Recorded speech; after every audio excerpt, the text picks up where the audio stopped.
حالیہ دنوں میں ڈاکٹر محمد اشرف آصف جلالی کی زبان سے لفظ خطا نکلنے کے بعد جو کہ حضرت سیدہ طیبہ طاہرہ فاطمہ الزہرا سلام اللہ علیہا کی طرف منسوب کیا گیا تھا، اس کے بعد سوشل میڈیا پر اغیار اور اہل سنت و جماعت کی طرف سے لعن طعن کا سلسلہ جاری ہے۔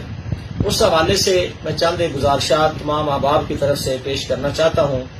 سب سے پہلے تو اس بات کی وضاحت کرنا چاہتا ہوں کہ ڈاکٹر محمد اشرف آصف جلالی کو میں اتنا ہی جانتا ہوں جتنا ایک عام سنی جو ہے اس کو جانتا ہے۔ نہ تو میں اس کے ادارے کا ممبر ہوں اور نہ میں آج تک کبھی اس کے مرکز میں گیا۔ اس وقت جتنا بھی احتجاج ہو رہا ہے اس میں 90% ایسے لوگ، ایسے عوامل، ایسے عناصر ہیں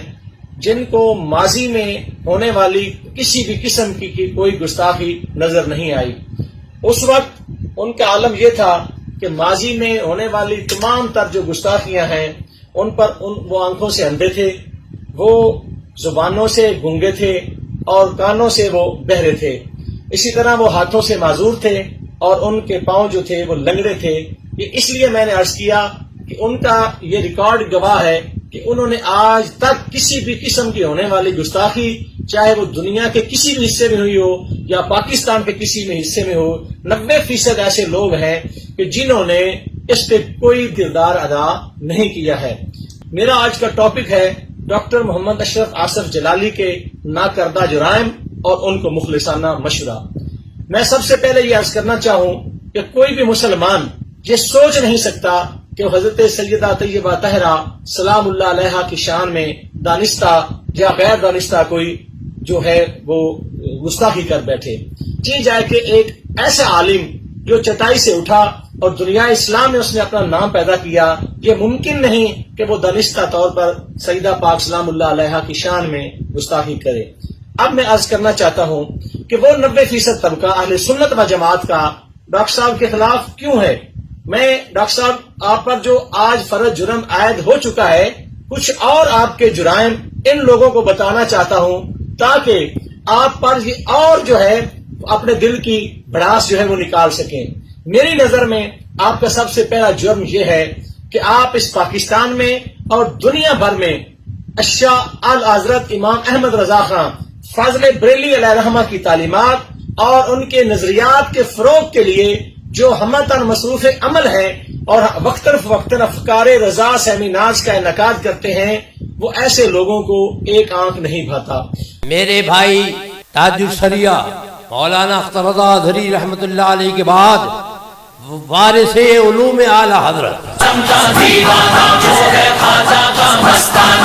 محمد کے دل سے پیدا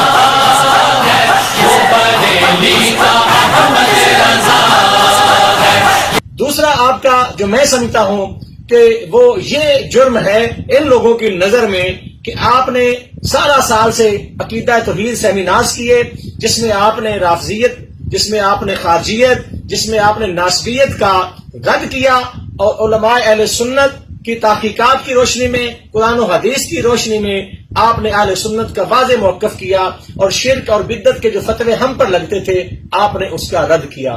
تیسرا جرم میں یہ سمجھتا ہوں کہ اہل سنت کے اندر بھی ایسے کچھ لوگ پیدا ہو چکے ہیں جن کا آپ نے علمی رد کیا۔ مثلا ہمارا جمہور کا یہ عقیدہ ہے کہ افضل البشر بعد الانبیاء سیدنا ابوبکر صدیق رضی اللہ تعالی عنہ ہے۔ آپ نے اس حوالے سے بھی بات کی۔ یہ بھی ہمارے کچھ علماء مشائخ ایسے ہیں جو برسر عام کہتے ہیں کہ ہم سیدنا ابوبکر صدیق کی افضلیت کے قائل نہیں ہیں۔ پھر آپ کا ایک حالیہ دنوں میں جو آپ نے صحابی رسول کاتب غی حضرت امیر معاویہ رضی اللہ تعالی عنہ کے حوالے سے اہل سنت کا موقف پیش کیا، اس سے بھی کچھ لوگوں کو آپ سے تکلیف ہوئی۔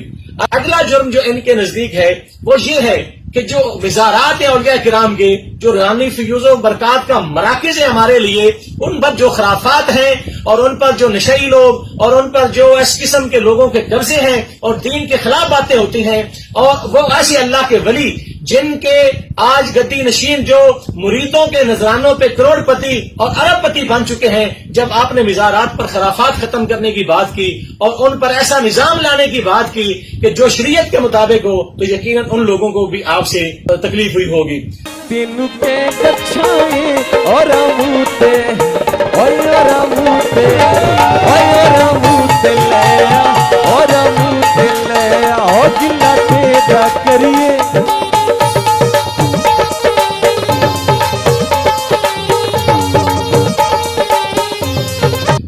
یہ بات سمجھتا ہوں کہ اہل سنت کے اندر بھی کچھ ایسی شخصیات ہیں، اگر میں ان کا نام لوں تو پھر یہ آپ کے جرائم کی لسٹ جو ہے وہ لمبی ہوتی جائے گی۔ جب غازی ممتاز حسین قادری جو غازی اسلام ہے اور شہید تحفظ ناموس رسالت ہے، اس کے حوالے سے منہاج القرآن کے قائد ڈاکٹر طاہر القادری کا جب موقف سامنے آیا تو آپ نے اس کا رد کیا۔ سلمان تاثیر کی آپ نے بات کی، جس شخص نے اس کو مارا، what ever was the back ground, وہ شخص قاتل ہے،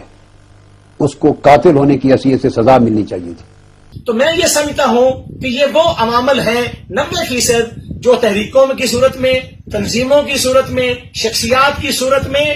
آپ کے خلاف یہ ذہنی طور پر تھے کہ کوئی ایسا موقع آئے کہ ہم ڈاکٹر صاحب کے سے ان تمام باتوں کا جو ہے وہ بدلہ لے سکیں۔ سیفی علی خان نے ایک لوکل ٹیلی ویژن چینل پر حضرت سیدنا ابوبکر صدیق رضی اللہ تعالی عنہ کی عدالت کو چیلنج کیا کہ مجھے اکثر لوگ کہتے ہیں کہ میڈم انصاف نہیں ملتا، تو میں کہتی ہوں وہ قیامت تک ملے گا بھی نہیں۔ وجہ ہے اس کی، بہت بڑی وجہ ہے، کیونکہ ناانصافی اور ہماری جوڈیشری کا بیڑا غرق اس دن ہو گیا تھا جس دن فاطمہ زہرا علیہ السلام انصاف لینے کے لیے دربار گئیں اور ان کو انصاف نہیں ملا، تو یہ جوڈیشری تو اس دن ہی بیڑا غرق ہو گئی تھی۔ اب میرے پہ چاہے فتویٰ لگا دیں یا جو مرضی کر دیں، آئی ڈیم کیئر۔ میں ممبر میں پڑھ رہا ہوں، کھلے لفظوں میں کہہ رہا ہوں، میں ان بھکاریوں کو غنی کس طرح کہوں جو لوگ کھا گئے تیرے باغات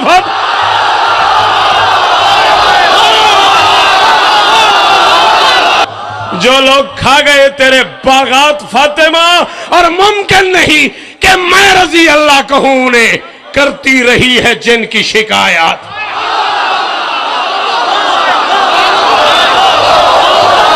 تو یہ 90% لوگ اس وقت کہاں تھے؟ ان کے پاؤں میں کیا مہندی لگی ہوئی تھی؟ ان کے خلاف آج تک یہ FIR اہل سنت کے لوگوں سے میں مخاطب ہوں، وہ انہوں نے کیوں نہ تحرک کیا؟ اور آپ نے اس کے رد میں جب عدالت صدیق اکبر سیمینار کا انعقاد کیا اور دلائل دیے اور ان شکوک و شبہات کو آپ نے دور کیا جو ایک عام مسلمان کے ذہن میں تھے۔ مزید ویڈیوز اور اپڈیٹس کے لیے YouTube پر چینل سبسکرائب کریں اور بیل آئیکن پر بھی کلک کریں۔